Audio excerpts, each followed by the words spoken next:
Hello everyone, welcome back to the channel. तो again the sky supreme के new episode में आप सबका स्वागत है। और गाइस, कल हमने स्पिरिट और सोवरिन के न्यू एपिसोड्स को भी एक्सप्लेन किया था। अगर आप लोगों ने उसे नहीं देखा तो देख लेना, देख लिया है तो अच्छी बात है। तो फिर चलिए अगेन द स्काई सुप्रीम के न्यू एपिसोड को अब हम स्टार्ट करते हैं। तो एपिसोड के स्टार्टिंग में हम मूफेंग गॉड किंग को देखते हैं, जो कहने लगे थे, जिन्यू तुमने मेरी काफी हेल्प कर दी, आखिरकार तुम्हें क्या रिवार्ड चाहिए, तुम बस बोलो। जिससे सुन के टैन्यू कहने लगता है, सीनियर मुझे तो बस सोल ग्रास को ट्राई करना था और सबको प्रूफ करना था कि ये काम करता है। तो आपने इनडायरेक्टली मेरी हेल्प ऑलरेडी कर दी है। जिसे सुन के हम देखते हैं दूसरी तरफ वहाँ पे मूविंग गॉड किंग कहने लगता है, इसका मतलब तुमने फिर से मुझे ट्रिक किया ताकि तुम इस मेडिसिन को पूरी तरीके से प्रूव कर पाओ। तुम बहुत ही ज्यादा चालाक हो। इतना कहते हुए वो वहाँ पे टैन्यू की तरफ देख रहे थे, जिसे देखकर वांग क्विन कहने लगती है, ग्रैंडपा अभी अभी जिन्यू ने आपकी हेल्प की और आप फिर से उसे डांट रहे हो। अगर आप ऐसा करोगे तो भला आपका गॉड किंग का स्टेटस कैसे यहाँ पे सबके ऊपर भारी पड़ेगा। सब लोग क्या सोचेंगे, एक गॉड किंग होकर भी ऐसी हरकतें हैं इनकी। जिसे सुन के हम देखते वहाँ पे मूपेंग कहने लगे थे, तुम यहाँ पे अब जिन्यू की तरफ हो रही हो ना। केतवे वो उसे डांट रहे थे। दूसरी तरफ हम टैन्यू को देखते हैं, जो कि स्पिरिचुअल बैग को निकालते हुए कहने लगता है, सीनियर इसके अंदर 100 सोल ग्रास है और 100 ब्लडी थर्स्टी डिवाइन फ्लावर हैं, जो आपकी बहुत ही ज्यादा हेल्प करेंगे। ये मेरी तरफ से एक छोटा सा अपोलॉजी गिफ्ट, क्योंकि मैंने कुछ टाइम पहले आपको बहुत परेशान किया था, इसीलिए। दूसरी तरफ वहाँ पे हम मूविंग गॉड किंग को देखते हैं, जो कि सोल ग्रास और वहाँ पे ब्लडी डिवाइन फ्लावर को बाहर निकाल रहे थे। बट वो दोनों तो सिमिलर टाइप के दिख रहे थे, जिसको देखकर वांग क्विन कहने लगी थी, इनका तो बस यहाँ पे कलर चेंज है।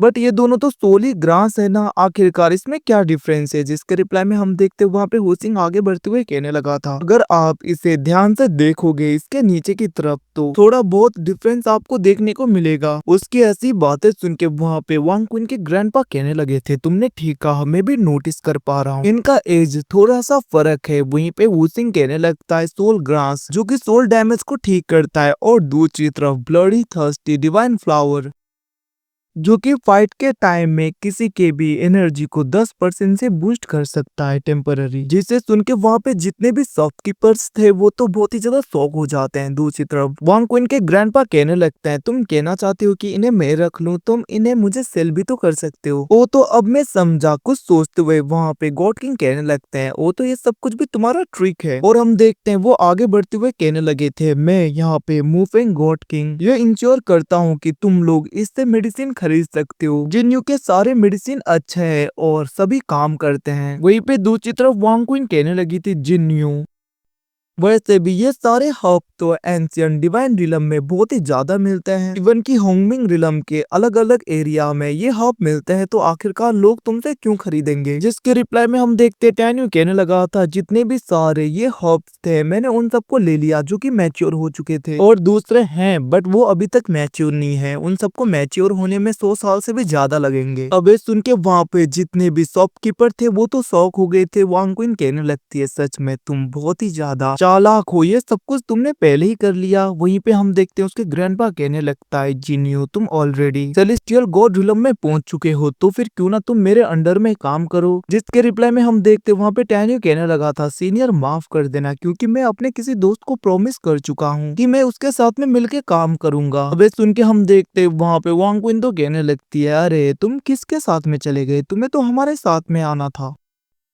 वहीं पे उसके ग्रैंडपा कहने लगते हैं, कोई बात नहीं, मैं तुम्हें फोर्स नहीं करूंगा, फिर भी अगर कोई भी मुश्किल हुई तो तुम हमेशा ये बात मत भूलना कि मूवमेंट गॉड सिटी के गॉड किंग तुम्हारे साथ में है, तुम जब चाहो आ सकते हो। इतना कहते हुए हम देखते वो वहाँ पे वांग क्विन को लेकर चले गए थे। जिसके बाद में वहाँ पे जितने भी शॉपकीपर्स थे वो कहने लगते हैं, यंग मास्टर आखिरकार आप इन डिवाइन हॉप्स को कितने में सेल करोगे। इतना कहते हुए वो लोग वहाँ पे टैन्यू के पीछे पहुंच गए थे, मतलब कि पीछे पड़ गए थे। अब यहाँ से सीन शिफ्ट के दूसरी तरफ हम एक लेडी को देखते हैं, जो कि एक ओल्ड मैन को कैरी होती है। मैनेजर वांग, मेरे जितने भी बिजनेस हैं उनमें से एक बिजनेस को तुम हैंडल करते हो, और सच में दूसरों से सबसे ज्यादा वर्स्ट बिजनेस यहाँ पे तुमने कर रखा है। अभी तक तुमने कोई भी अच्छा रिजल्ट नहीं निकाला। आखिरकार ये सब कुछ हो क्या रहा है? क्या तुम मुझे कोई एक्सप्लेनेशन दे सकते हो? जिसके रिप्लाई में मैनेजर वांग कुछ बोलने वाला था, बट हम देखते हैं वो लेडी कहने लगती है, मुझे कुछ भी नहीं सुनना, मुझे बस अच्छा रिजल्ट चाहिए। वैसे भी अगर तुम एज अ मैनेजर सब कुछ हैंडल नहीं कर सकते तो तुम इस पोजीशन को छोड़ सकते हो। मैं 10,000 गोल्ड डिवाइन ट्रेजर स्टोर को किसी और को हैंड ओवर कर दूंगी जो अच्छी तरीके से इसे कंट्रोल कर पाए। अब ये सब कुछ सुन के दूसरी तरफ मैनेजर वांग सोचने लगती हैं, ये लेडी हमेशा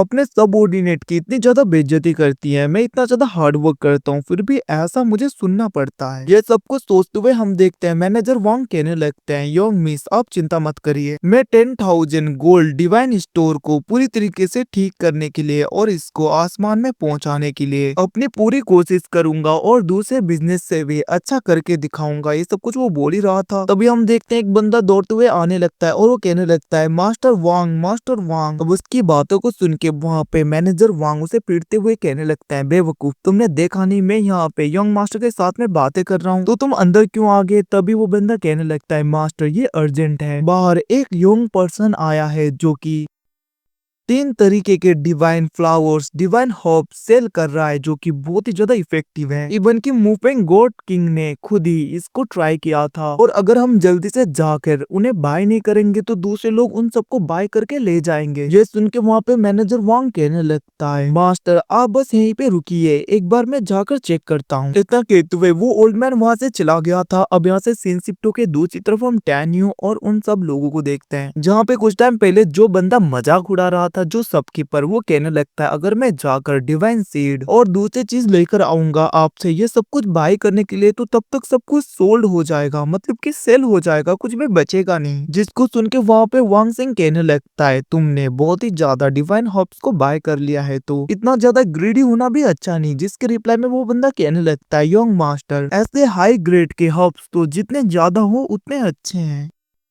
वहीं पे दूसरी तरफ मैनेजर वांग को देखते हैं जो कि उस जगह पे आ जाता है, जिसको देखकर सब लोग शॉक हो गए थे। मैनेजर वांग कहने लगता है, ये तो तुम लोग हो जो कि एंशिएंट डिवाइन रिलम में थे। जिसे सुन के वहाँ पे उस कहने लगता है, ओल्ड बास्टर तो ये तुम हो जो उस वक्त वहाँ से भाग गए थे जब स्टोन मोस्टर पूरी तरीके से गुस्सा हो गया था एंशिएंट रिलम में। वहीं पे हम देखते हैं टैन्यू कहने लगता है, सियाओलू इसको डाउन करो। जिसे सुन के वहाँ पे ओल्ड मैन कहने लगता है, तुम बस सेलेस्टियल गॉड रिलम में हो और ऐसे बात कर रहे हो। तभी हम देखते हैं वहाँ पे सियाओलू आकर उसे एक मुक्का मारती है मुंह पे, जिसके बाद में हम देखते हैं वुसिंग उसके साथी को भी पीटते हुए उसी की तरफ फेंक देता है जहाँ पे ओल्ड मैन कहने लगा था, इस सिटी में गोंगसुंग फैमिली का बहुत ही ज्यादा इन्फ्लुएंस है पूरे क्विनयांग मार्केट में, तो उन्हें पता चल गया तो तुम बचोगे नहीं। जिसको सुन के वुसिंग उसे पीटने लगता है। वो कहने लगता है, ओल्ड मैन तुम ज्यादा नहीं बोल रहे। दूसरी तरफ हम उसी लेडी को देखते हैं जिसको कि सब कुछ पता चल गया था और हम देखते हैं वो लेडी आ जाती है। दूसरी तरफ हम देखते हैं वुसिंग उस बुड्ढे को पीट रहा था। वो कहने लगता है, गोंगसुंग फैमिली तुम्हें छोड़ेगी नहीं। तभी हम देखते हैं वो लेडी आ गई थी जहाँ पे मैनेजर वांग कहने लगता है, मिस मुझे बचा लो। और वहीं पे वो लेडी कहने लगती है, तुम्हें क्या लगता है तुम यहाँ पे गोंगसुंग फैमिली के एक कुत्ते को भी इतना ज्यादा बुली कर सकते हो? अब हम देखते हैं उस लेडी को देखकर सियाओलू कहने लगती है, ब्रदर ये तो सेमी सेंट रिलम के 8th लेयर में है, हमें संभल कर रहना होगा। जिसको सुन के हम देखते हुए कहने लगता है, ब्रदर हम यहाँ से भाग चलते हैं। दूसरी तरफ हम देखते हैं टैन्यू कहने लगता है, इसकी जरूरत नहीं। दूसरी तरफ उसे शॉपकीपर को देखते हैं जो आगे बढ़ते हुए कहने लगता है, मिस